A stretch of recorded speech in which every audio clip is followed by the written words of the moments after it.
ગઈકાલે મોડી રાત્રે સન ફાર્મા રોડ ઉપર દારૂના નશામાં કાર ચાલકે સર્જ્યો અકસ્માત. સ્થાનિકોમાં ભારે આક્રોશ.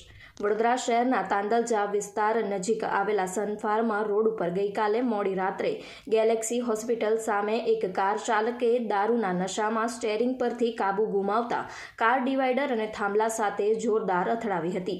અકસ્માત એટલો ગંભીર હતો કે કાર ચાલકના એરબેગ ખુલી ગયા હતા અને કારના આગળનો ભાગ સંપૂર્ણપણે ચકનાચૂર થઈ ગયો હતો. પ્રાથમિક માહિતી મુજબ કાર ચાલક ભારે નશાની હાલતમાં હતો, જેના કારણે સ્થાનિકોમાં ભારે રોષ ફેલાયો હતો. ઘટના સ્થળે મોટી સંખ્યામાં લોકો એકત્ર થઈ ગયા હતા અને નશામાં વાહન ચલાવનાર સામે કડક કાર્યવાહી કરવાની માંગ ઉઠવા પામી હતી. તાજેતરના સમયમાં તાંદલજા વિસ્તારમાં અકસ્માતોની વણઝાર જોવા મળી રહી છે. વારંવાર બનતા માર્ગ અકસ્માતોને કારણે સ્થાનિકોમાં ભય અને અસંતોષનો માહોલ છે. લોકોનું કહેવું છે કે ટ્રાફિક નિયમોનું કડક પાલન કરવામાં આવે અને દારૂના નશામાં વાહન ચલાવતા લોકો સામે કડક કાર્યવાહી કરવામાં આવે, જેથી આવા અકસ્માતો પર રોક લાગી શકે છે. Reporter Rahul Rajput, YNN news, Vadodara. કયો વિસ્તાર છે અને શું બનાવ બન્યો છે? સન ફાર્મા વિસ્તાર છે. મેં અહીંથી આવતો તો એક મિત્રની ગાડી પર બેસીને અને એ ભાઈ પીધેલી હાલતમાં એમ ગાડી જ ચલાવતા હતા. રમફાટ જેવા ગાડી લાયા એવા થાંભલાના અંદર એ ભાઈએ ગાડી ઠોકી દીધી.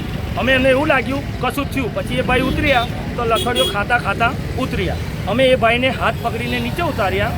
એ ભાઈ ત્યાં ગયા, એના સપોર્ટમાં 2-4 લેડીઝ ને 2-4 જેન્ટ્સ આવી ગયા. એ ભાઈ કહે છે ભાઈ કોઈને વાગ્યું નથી ને, બસ કોઈને વાગ્યું નહીં, એ ભાઈને જવા દો. તો મેં એવું કીધું કે આ ભાઈ અગર કોઈને વાગ્યું એની જિમ્મેદારી કોણ લેતો? આ ભાઈને કોઈને કશું થયું હોય એની જિમ્મેદારી કોણ લેતો? એ ભાઈને મેં પૂછ્યું કે ભાઈ ડ્રિંક કરીને એટલી ફાસ્ટ સ્પીડમાં ગાડી ના ચલાવાય. તો એ કહે કે ભાઈ તું ટેન્શન ના લે, મારી કમિશનર તક ઓળખાણ છે, મેં છૂટી જઈશ મારી મરજીથી. ટોપી તું ટેન્શન ના લે, મને એવું કહેતો હતો. તો મેં એવું સોચ્યું કે આ અમને એવું જવાબ આપી શકે છે, એ પીને અહીંયા આગળ એટલી દાદાગીરી એ ભાઈ કરી શકે છે. એમના જોડે 1-2 લેડીઝ ને જેન્ટ્સ ને એ લોકો બધા મળીને દાદાગીરી કરતા હતા. તો એનું શું મતલબ? પ્રશાસન શું રાહ જોવે છે? કોઈ મરી જાય એની રાહ જોવે છે? તમારી શું માંગ છે? તાંદલિયામાં ત્રીજો અકસ્માત છે કે દારૂ પીને ગાડી ચલાવવાની નહીં, બસ બીજી કોઈ માંગ નથી. સાહેબ ચેકપોસ્ટ નાકો બેહાડે, ડ્રિંક્સ વાળાને અંદર કરે અને ફિટ કરે, બીજું કશું અમારી માંગ નથી. શું નામ તમારું? મારું નામ છે Arif Sheikh. Subscribe now and press the bell icon. Never miss an update.